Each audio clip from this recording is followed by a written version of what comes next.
Hey guys, in this video, I'll show you how to disable startup apps on your MacBook.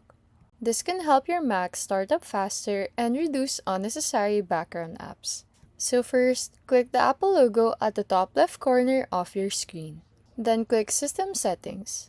Inside System Settings, scroll down and click General. Then select Login Items. You'll now see a list of apps that automatically open when your Mac starts up. These are your startup or login items. Click on the app you want to disable. Then click the minus button below the list.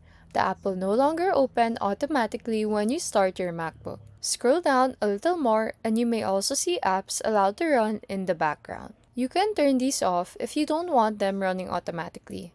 If you want the app to open when you log in, you can right-click on the app, click on Options, and press Open at Login. And that's how to disable startup apps on your MacBook. If this video helped you, feel free to like and subscribe for more Mac tutorials.